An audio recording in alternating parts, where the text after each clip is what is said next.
पुइलू रे सनम को जोहार नवा वीडियो रे सनम को सगुन दाराम अड़ी बतरन घटना घटाव कना दिल्ली मेनदो भारत रेना राजधानी रे जुदी दिल्ली लेकान जायगा रे उनकान घटना घटा कना तबे आबो एरिया कथा मा चेत माने आंजम लेखान थरथरा बुझे कना दिल्ली रे जहां रे हाई सिक्योरिटी मेना को जहां रे पार्लियामेंट मेना का उनकान जायगा रे घटना घटा कना माने आतंकीवादिया घटना नुकु जो सन्त्रासवाद आतंकवाद मेना का को नुकु चलाव कते बम को गिड़ी बम सलाते आको हको ढौक कना माने भाभी तबन पे ओका लेका षडयंत्र ओका लेका खतरनाक आको नुकु आतंकवादी नुकु भीतर खय मिटंग उनकान आतंकवादी माने उनको सला लिंक मेना ताया प्रोफेसर रे दो डॉक्टर कना मेनखान उनी निये दाव जहा विस्फोरण हुईना से माने ओना नेल लेखान ओना चितर को यूट्यूब ना गाइडलाइन लेखाते इन बइन देखाव दाड़े आपे कना अड़ी दुख बुझा ओकोया माने जांगा गेजेर कानते गoj akana इंकरगे ओकोया बहक बनुते हानते रे मी पास्टा रे बहक मी पास्टा रे नाते हड़मोते ओकोया तो ताला तालाते खंडरा कना ओका ओकोय तारे लो तोरज चाबा कना खाली ती कोते नेलोक कानते ओकोय ओका सने फंटिल कना गारंटी बना ओकोया ती हानते रे न्यूर कना ओकोया जांगा नाते रे न्यूर कना ओकोया डांडाते नाते रे न्यूर कना ओने ओंका हानते नाते फंटिल घटना नोंका कना मिडे प्रोफेसर रे डॉक्टर आतंकवाद चला लीक ताहे चे उनका को लई होचोया अपनार तो ओंडेम चलाव कना से बड़ा जहाँ न्यूज करे बन आंजम बड़ा जहाँ पेपर करे ओडको कना उनी प्रोफेसर रे डॉक्टर कना गिद्रे बांचाव कोय होड़े बांचाव कोय माने रोगी जहाँ तिना के पेशेंट उनको बांचाव कोय मेनकान आतंकवाद चला मेसा कते ब्रेन नोंका को वास केते उनी लास्ट रे तीना टाका तार हाय जम काय से चिका काय से चेत ताय टारगेट आज गे बड़ाया माने ब्रेन वाश लेखान दो उनी होड़ बुझाव दो अड़ी मुश्किल गया ब्रेन को वाश के तया चे चम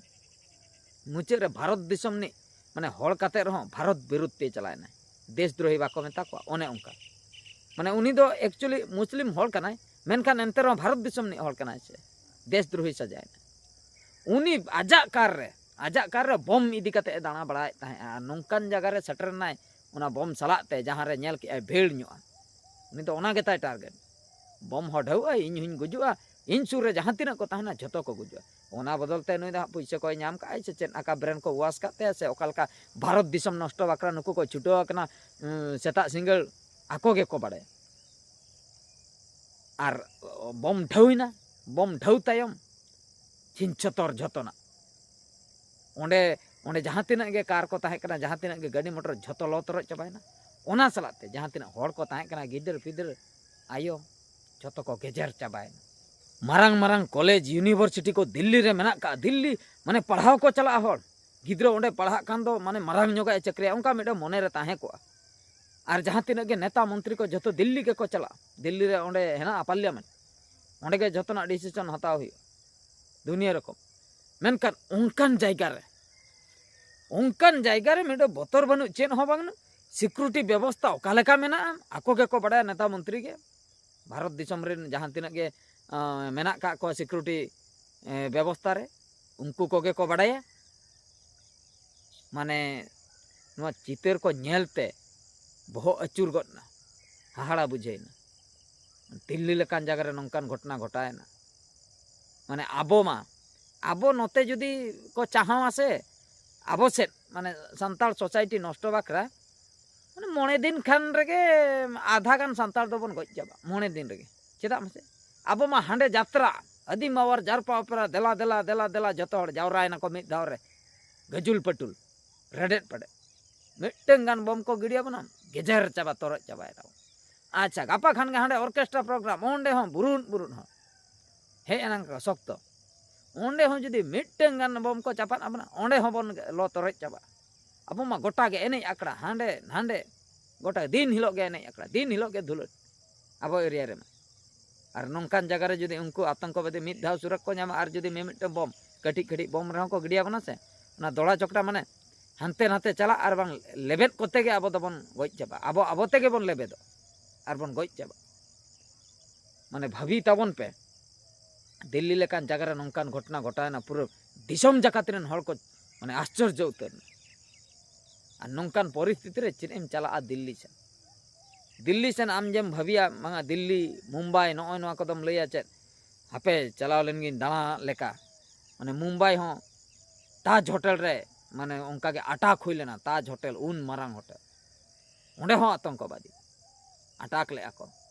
इना तायम नॉय नित निया धाव नॉय हा दिल्ली रे अटैक हुईना नुकु दो आतंकवादी अटैक कर बाखाय दो नुकु दो चिकते ओना बम को दो ओकार को नाम के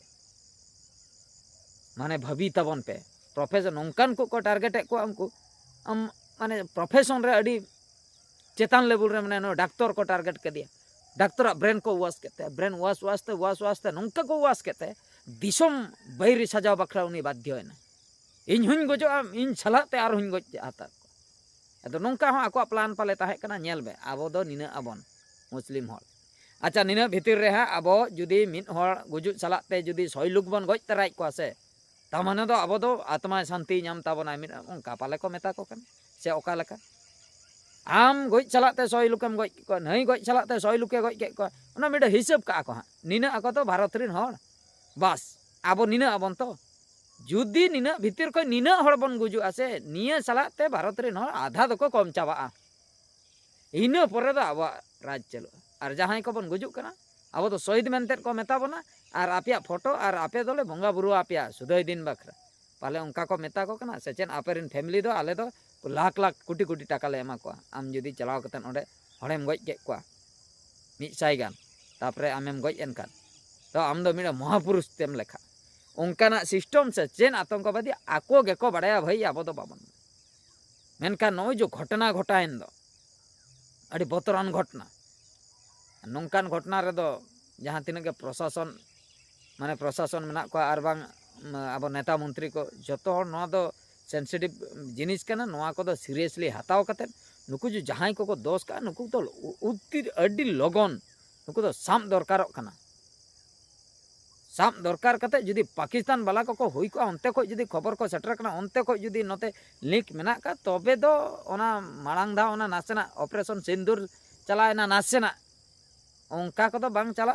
माने जोरदार लड़ाई दरकार पाकिस्तान सीमा जहां मेना ओना को तो पूरा ओटांग दरकार